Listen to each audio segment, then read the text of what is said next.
Halo, selamat sore. Ya, Mas, Ya, mungkin tadi kan ada sedikit cerita ya tentang pasar Amerika Serikat yang kemarin tuh sempat bergejolak gitu, sempat anjlok. merah. Ya, Ya, dok. Dan itu mungkin bisa digambarkan dulu sebenarnya apa yang terjadi dengan gejolak pasar saham di seluruh dunia dan kenapa imbas dari data AS itu pengaruhnya ke seluruh dunia gitu. Gimana, oh, Mas? oke. Kalau kita lihat kan kemarin tanggal 5 Agustus ya. Iya, Di tanggal 5 Agustus kita melihat memang sebelumnya itu ada rilis data untuk data pengangguran di Amerika Serikat sendiri. Di mana memang data penganggurannya itu naik dari 4,1% itu menjadi 4,3% seperti itu. Nah, ini kan menimbulkan adanya kekhawatiran di kalangan para investor akan adanya perlambatan ekonomi di Amerika Serikat sendiri. Nah, terus hal itu berimbas negatif ke pasar global lainnya, di mana kalau kita lihat memang si The Fed sendiri ini nampaknya akan memangkas suku bunganya itu lebih agresif yang tadinya sebesar 25 basis poin, saat ini probabilitasnya cukup besar itu ada di 50 basis poin seperti itu. Jadi hal ini juga investor beranggapan bahwa terjadi adanya kepanikan dalam tanda kutip gitu ya di The Fed sendiri dalam mengambil langkah kebijakan pemangkasan suku bunganya. Nah, terus setelah itu kita juga dengar kabar dari Timur Tengah bahwa tensi geopolitiknya di sana juga mulai memanas, di mana kalau kita ketahui kemarin di Timur Tengah sendiri itu ada suatu kejadian di mana untuk pemimpin ya dari Hamas sendiri itu istilahnya apa ya? Istilahnya sudah di perang dengan Israel sendiri dan meninggal seperti itu ya.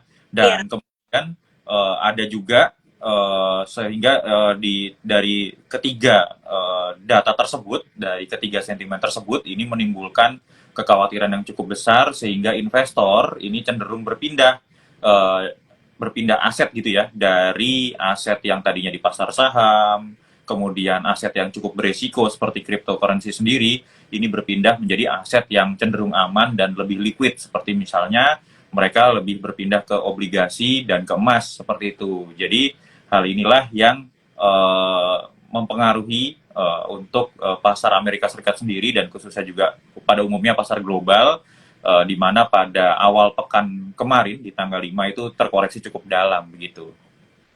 Oke, jadi pasar masih hati-hati ya. Jadinya tapi keluarnya banyak nih. Jadi pasar di Amerika Serikat tuh anjlok gitu ya, Mas ya. Betul, betul sekali. Nah, setelah data di Amerika Serikat itu keluar laporan pengangguran tadi, justru itu Nikkei, bursa saham yang di Jepang itu bereaksinya juga cukup lumayan Ya, nih, Mas ya. Eh, juga sempat mengalami koreksi yang cukup dalam. Nah, mungkin bisa dipaparkan lagi, Mas, apa yang sebenarnya terjadi kalau yang di Jepang dan kenapa banyak banget berbagai kalangan yang ngomong kalau misalnya ini sebagai yang terburuk sejak Black Monday tahun 1987 lalu. oh, oke. Kalau memang dampak atas kekhawatiran perlambatan ekonomi di Amerika Serikat sendiri ya, dampak akan adanya resesi di Amerika Serikat sendiri, ini tidak hanya berdampak di domestiknya sendiri, tidak hanya berdampak di dalam negeri si Amerika Serikat sendiri. Tentu saja ini berdampak sampai keluar, sampai ke pasar global, terutama di Jepang sendiri. Kalau kita ketahui memang kemarin adanya kenaikan suku bunga dari Jepang sendiri di Bank of Japan-nya dari 0,1 yang tadinya cukup murah suku bunganya gitu ya, murah sekali bahkan dinaikkan menjadi 0,25% seperti itu. Nah, ini juga menimbulkan adanya sell off dari carry trade sendiri. Jadi investor-investor itu menjual seluruh asetnya yang tadinya mereka meminjam uang dari Jepang gitu ya untuk aset-aset seperti obligasi, saham dan sebagainya, karena dengan adanya kenaikan suku bunga dari Jepang sendiri, ini menimbulkan sell off di berbagai pasar global sehingga mengakibatkan adanya atau terkoreksinya beberapa seluruh pasar ya kalau kita lihat kemarin di Asia Pasifik itu sendiri. Maka dari itu inilah yang menyebabkan kemarin di ISG juga anjloknya cukup dalam 3,4% kalau tidak salah di tanggal 5 kemarin akan adanya dampak dari bahkan dari Amerika dari Jepang, dan bahkan juga dari Korea seperti itu.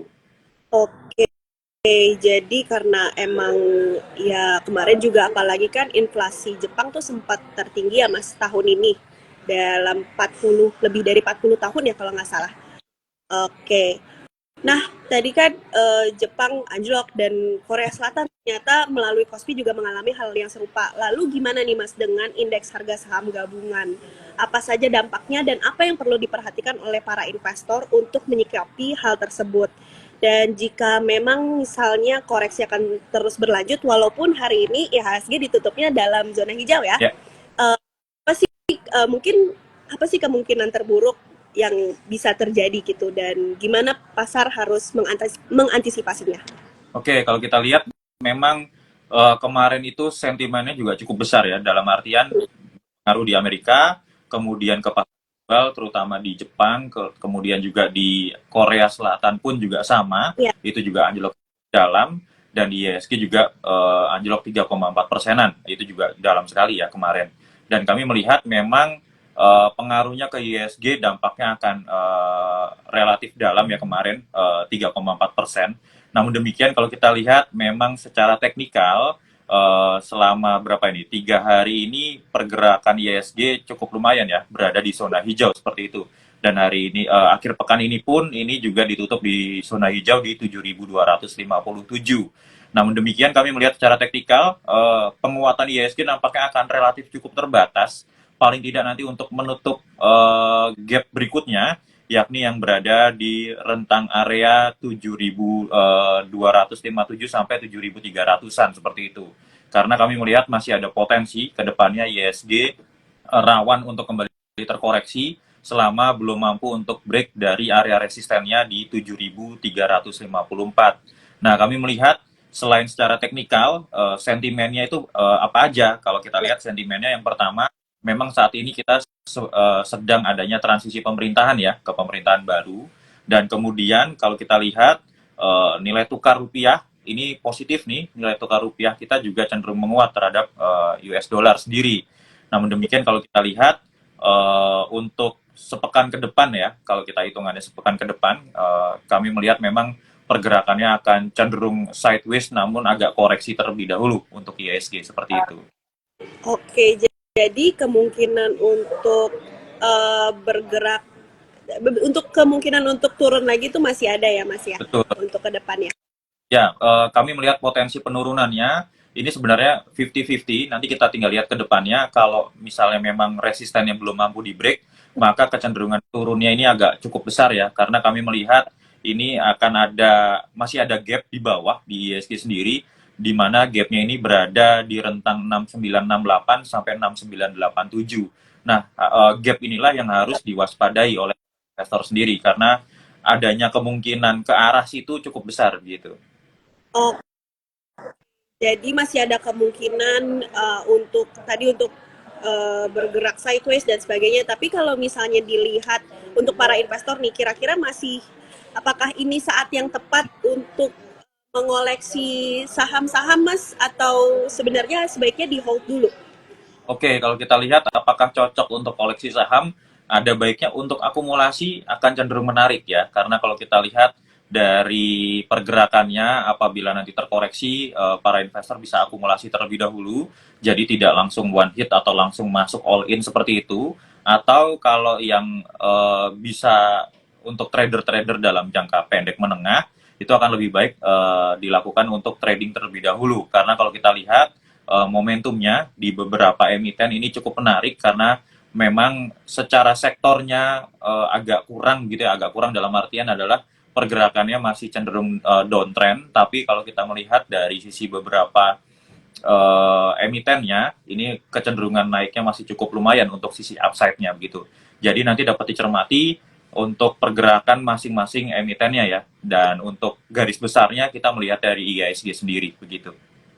Oke, nah kita udah mulai membahas tentang emiten-emiten nih, Mak. Banyak bakal banyak ada emiten yang menarik untuk dikoleksi. Dan kalau dari sektor dulu mungkin ya, Mas, kita ngebahasnya. Sektor apa nih yang perlu dicermati oleh para investor mungkin bisa dilihat dari beberapa hari terakhir dan mungkin untuk minggu depan nih, sektor apa saja yang menarik untuk para investor lihat dan apa saja yang mungkin apakah ada minggu depan apakah akan ada event-event tertentu yang bisa mempengaruhi pasar saham nih, Mas? Kira-kira seperti apa?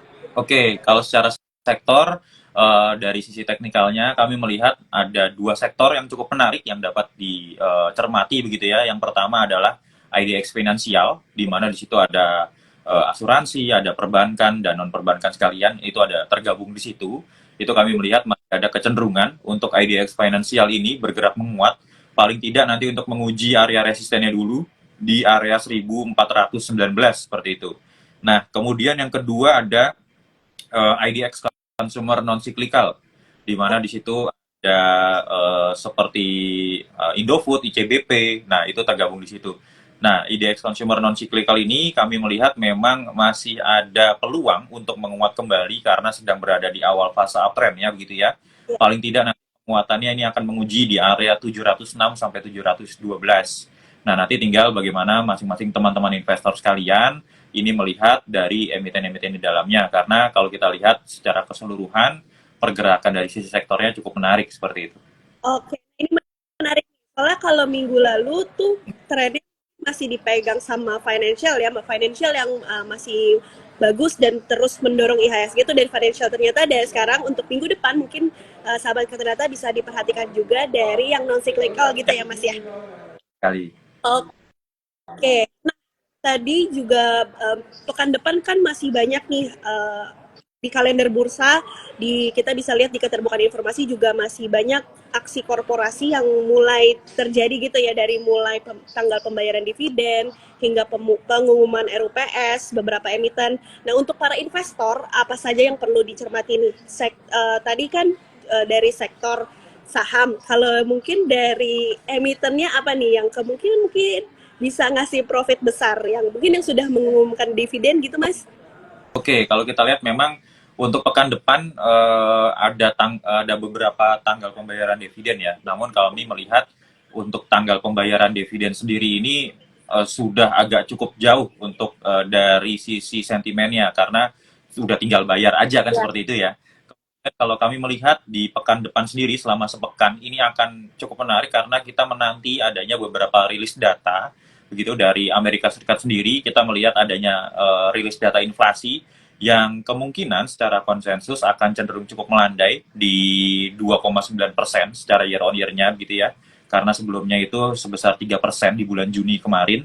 Kemudian ada data industri manufaktur dari China sendiri.